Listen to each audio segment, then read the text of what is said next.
Hello everyone, welcome back. I am Mrs. Reena Dalal and we are doing our chapter 3 of history, ruling the countryside. In previous lecture I told you how the company became the diwan and the revenue for the company, and today we will discuss the need to improve agriculture. The need to improve agriculture.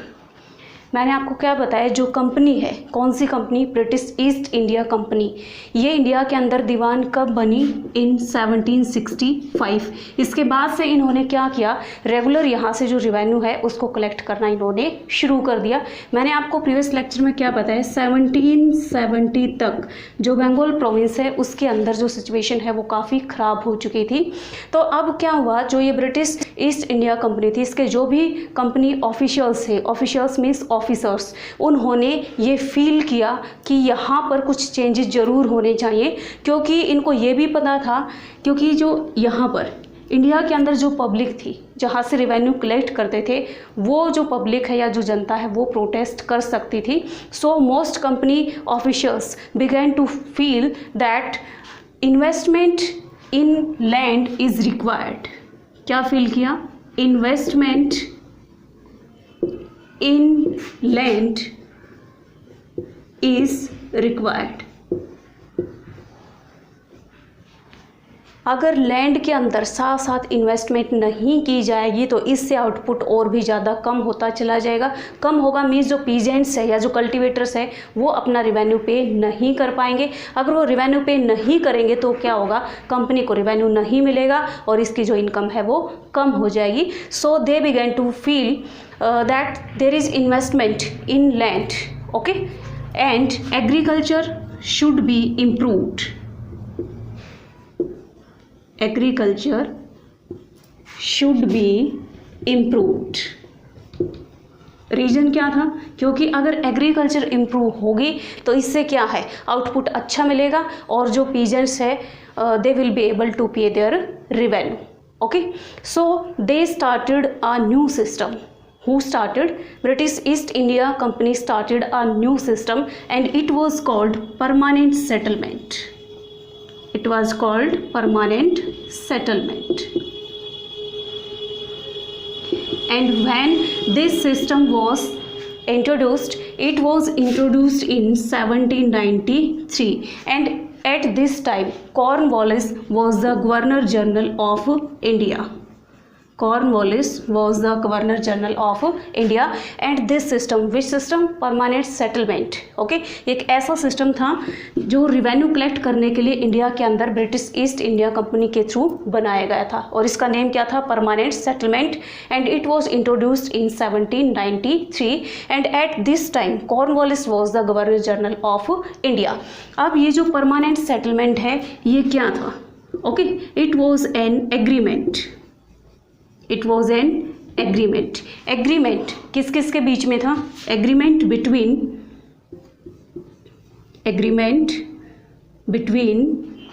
Company and zamindars. Company and zamindars. Which company? British East India company and zamindars. अब ये जो जमींदार्स है ये कौन थे? इसके अंदर जो भी राजा थे, rajas and talukdars, rajas and talukdars were recognised as zamindars. Means पहले यहाँ जो भी राजा वगैरह होते थे या जो तलुकदार, अब ये तलुकदार कौन होते हैं? जैसे कि आज प्रेजेंट में हमारी जो कंट्री है उसको क्या है, कंट्री को किसके अंदर बांटा गया है? स्टेट्स के अंदर, और साथ में फिर क्या है नीचे डिस्ट्रिक्ट्स के अंदर, फिर विलेज भी होते हैं, सिटीज़ भी होती है, तहसील भी होती है, मीन्स ये यूनिट होती है। ऐसे ही पहले तालुकास क्या है? एक यूनिट होती थी, एक प्लेस होता था और उसका जो भी हेड होता था वहाँ का, उसको क्या है? तलुकदार्स बोलते थे, ओके। तो जो भी राजा थे या जो तलुकदार्स थे, they were recognised as zamindars and these zamindars were asked to collect the revenue from the peasants and pay to the company means जो ज़मींदार है उनको ये कहा गया कि आपने क्या काम करना है, जो भी यहाँ पर पीजेंट्स हैं उनसे रिवेन्यू कलेक्ट करना है और कंपनी को पे कर देना है। ये जो हमारा परमानेंट सेटलमेंट है इसके अंदर अमाउंट ऑफ रेवेन्यू was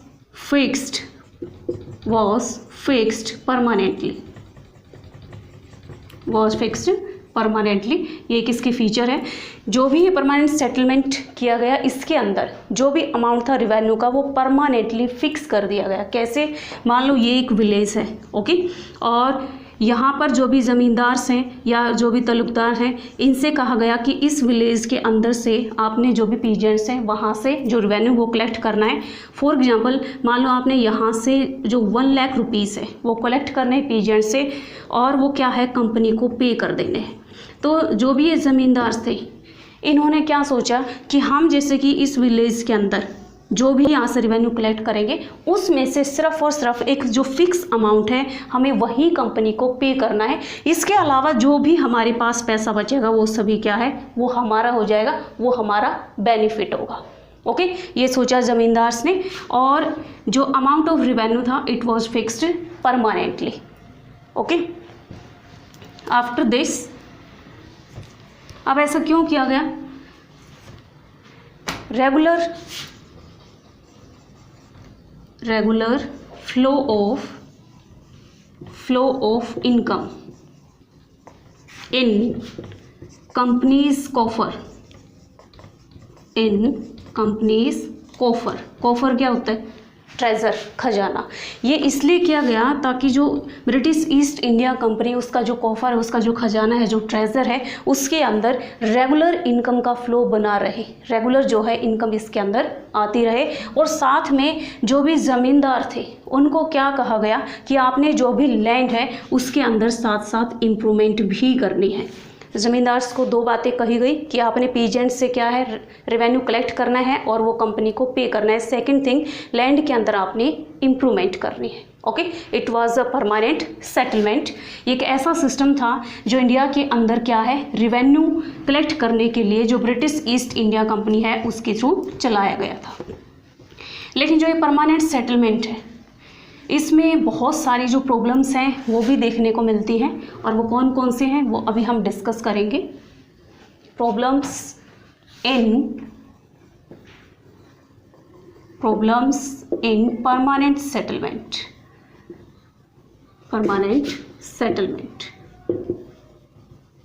अब कौन कौन सी प्रॉब्लम यहाँ पर आई। जो फर्स्ट प्रॉब्लम है वो क्या थी, revenue was fixed so high. जो रेवेन्यू है उसका जो अमाउंट है बहुत ज़्यादा फिक्स कर दिया गया, क्योंकि जो ब्रिटिश पर्सन है बहुत ही चालाक थे। उन्होंने पहले ही जो रेवेन्यू का अमाउंट है वो बहुत ज़्यादा रखा। सो zamindars found it difficult to पे टू द कंपनी। ओके, जो भी ज़मींदार्स कौन, जिनको ये राइट दिया गया था या जिनको ये रिस्पॉन्सिबिलिटी दी गई थी कि आपने पीजेंट से रेवेन्यू कलेक्ट करना है और कंपनी को पे करना है, उनको क्या है जो भी फिक्स अमाउंट इनको बताया गया था उतना पैसा ये पीजेंट से कलेक्ट नहीं कर पा रहे थे। So they found it difficult to pay the company. Okay, इस वजह से अब क्या हुआ, मान लो कोई भी एक ज़मींदार है उसको ये राइट दिया गया है कि on the behalf of company you will collect revenue from the peasants. अगर वो नहीं कर पाता है कलेक्ट, मान लो जैसे कि 1 लाख रुपीज़ है फॉर एग्जांपल, ओके, अगर ये कलेक्ट नहीं कर पाता तो क्या होता था, ऑक्शन क्या होती है, नीलामी करना। और इस ऑक्शन के अंदर क्या होता था, जो भी ज़मींदारीज वर सोल्ड ऑफ कहाँ पर, इन ऑक्शंस।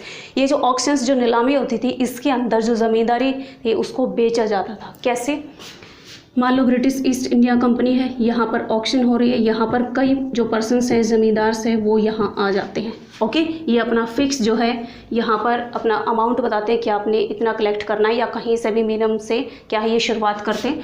मान लो ये जो पर्सन है ये क्या है, ऑक्शन में क्या होता है, ये अपनी तरफ से बताएगा कि कितना कलेक्ट करके दे सकता है, ऐसे सभी बताएंगे। जो सबसे ज़्यादा बताएगा ये उसी को क्या है, जो ज़मींदारी है सोल्ड ऑफ कर देंगे, उसको बेच देंगे। ओके, फिर अगर वो पर्सन अपना ठीक से काम नहीं कर पाता है, वो उतना रिवेन्यू कलेक्ट नहीं कर पाता है, तो फिर से ऑक्शन रखेंगे और फिर से किसी और को ये ज़मींदारी जो है बेच देते थे।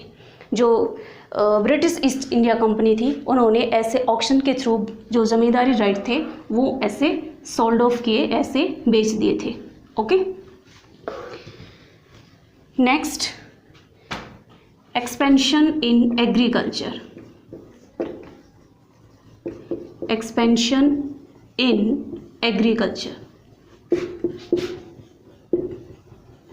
धीरे धीरे क्या हुआ, जो एग्रीकल्चर है उसने एक्सपेंड करना शुरू कर दिया। जो आउटपुट है कई बार बहुत ही अच्छा आने लगा। अब आउटपुट अच्छा मिल रहा है तो जो पीजेंट्स हैं उनके ऊपर जो भी जैसे उनको रिवेन्यू पे करना होता था वो ईजिली उसको पे कर देते थे। अब जो ज़मींदार है उसके पास क्या है, जितना भी पैसा उसको कलेक्ट करना था, सभी पीजेंट्स अगर अपना रिवेन्यू पे करें then zamindars were able to collect the revenue from the peasants. अब क्या हुआ, इन्होंने क्या है, जो भी अमाउंट फिक्स किया गया था उसको भी पे कर दिया और उसके अलावा इनके पास जो भी पैसा बच गया वो सभी इन्हीं का हो गया। लेकिन अब जो ब्रिटिश ईस्ट इंडिया कंपनी है, no gains for the company, no gains for the company. कैसे हुआ ये, मान लो इन्होंने, जैसे मैंने बताया फॉर एग्जांपल, इन्होंने 1 लाख रुपीज़ रख दिए। ओके, अब जो ज़मींदार हैं उन्होंने कलेक्ट करके जो 1 लाख है वो ब्रिटिश ईस्ट इंडिया कंपनी को दे दिए। अब ये अमाउंट देने के बाद जितना भी पैसा बचा वो सभी किसका हो गया, ज़मींदार का, क्योंकि ये जो परमानेंट सेटलमेंट है इसमें क्या है, amount of revenue was fixed permanently. Okay, permanently उसको फिक्स कर दिया गया था। ये कह दिया गया था कि फ्यूचर में इस अमाउंट को बढ़ाया नहीं जाएगा, तो इसलिए जो भी पैसा बचा वो किसका हुआ, जमींदार्स का। लेकिन जो ब्रिटिश ईस्ट इंडिया कंपनी है उसने देखा कि हमारा तो इसमें कोई फ़ायदा नहीं हो रहा है, इसमें जो भी बेनिफिट है वो तो क्या है, जमींदार अपनी जेब में डाल रहे हैं। तो यहाँ पर जो कंपनी है उसको क्या है, उसको फिर से प्रॉब्लम हो जाती है और वो फिर से कुछ चेंजेस करने की सोचती है। Next, zamindars didn't take interest in improving the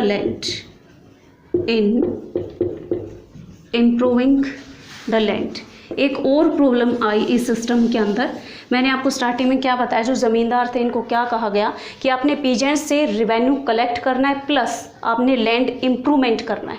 okay, लेकिन जो ज़मींदार हैं उन्होंने लैंड इम्प्रूवमेंट के अंदर कोई इंटरेस्ट नहीं लिया। क्यों नहीं लिया, इन्होंने सोचा कि मान लो अगर हमारे पास जो भी पैसा है उससे हम क्या करते, लैंड को इम्प्रूव करने की कोशिश करते, वो पैसा हम लैंड के ऊपर लगा देते हैं। लेकिन अगर पीजेंट्स अपना रिवेन्यू पे नहीं कर पाए तो हमारे पास पैसा नहीं आ पाएगा और हम उस फिक्स्ड अमाउंट को कैसे पे करेंगे। और अगर हमने पे नहीं किया तो हमसे जो ज़मींदारी दी गई हमें, मीन्स पीजेंट्स से जो रिवेन्यू कलेक्ट करने का राइट हमें दिया गया वो हमसे छीन लिया जाएगा। फिर से ऑक्शन जो है कंडक्ट की जाएगी और उसके अंदर किसी और को ये जो राइट है वो दे दिया जाएगा। इसलिए क्या है, जो ज़मींदार हैं वो इंटरेस्टेड नहीं थे लैंड को इम्प्रूव करने में। ओके, नेक्स्ट प्रॉब्लम,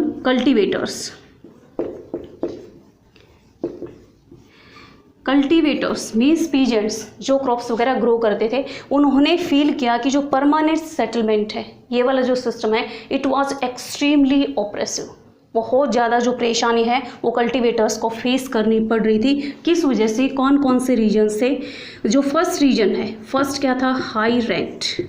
एक तो ये जो सिस्टम था रेवेन्यू का, इसके अंदर जो रेंट है पीजेंट्स के ऊपर बहुत ज़्यादा हाई रखा गया था, इस वजह से ये प्रॉब्लम फेस कर रहे थे।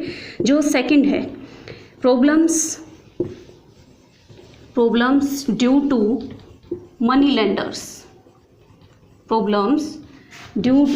Money lenders. इसमें क्या था, मनी लेंडर्स कौन होते हैं, the persons who lend the money. जो पैसा उधार देते हैं। जो पीजेंट्स हैं वो मनी लेंडर से कोई लोन वगैरह लेते थे। क्यों लेते थे? मान लो उनको क्या है, अच्छे क्वालिटी के जो सीड्स है उनको परचेज करना है, इरिगेशन फैसिलिटीज़ अपनी क्रॉप के लिए बढ़ानी है, तो पैसा चाहिए इन चीज़ों के लिए। तो कई बार मनी लेंडर से ये लोन ले लेते थे और जैसे ही अपनी क्रॉप्स को ग्रो करते थे उसके बाद क्या करते थे, क्रॉप्स ग्रो करने के बाद जैसे उसको सेल करते उससे जो भी पैसा आता तो उनको क्या है, जो मनी लेंडर हैं इनसे जो भी लोन लिया गया है उसको पे भी करना होता था। और प्लस जो यहाँ ब्रिटिश ईस्ट इंडिया कंपनी के एजेंट थे, जो ज़मींदार थे, वो भी इनके पास आ जाते हैं इनसे पैसा मांगने के लिए।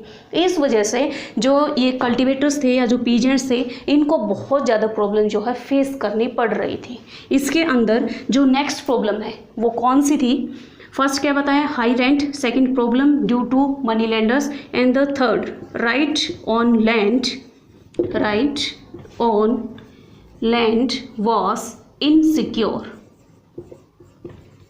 इनसिक्योर। इसमें क्या था, मान लो कल्टिवेटर्स है या पीजेंट्स हैं, वो क्या है कई साल से किसी भी लैंड को कल्टीवेट करें, उसके ऊपर जो क्रॉप्स हैं उनको ग्रो कर रहे हैं। इवन उनके जो फादर्स थे या ग्रैंड फादर्स थे वो कई सालों से उसी ज़मीन के ऊपर खेती कर रहे हैं। लेकिन ये जब परमानेंट सेटलमेंट वाला सिस्टम जो ब्रिटिश ईस्ट इंडिया कंपनी ने यहाँ पर इंट्रोड्यूस किया, तो इसके बाद अगर कोई भी पीजेंट या जो कोई भी कल्टिवेटर अगर क्या है अपना रिवेन्यू टाइम से पे नहीं करता है तो उसकी जो ज़मीन थी, उसकी जो लैंड थी वो उससे छीन ली जाती थी।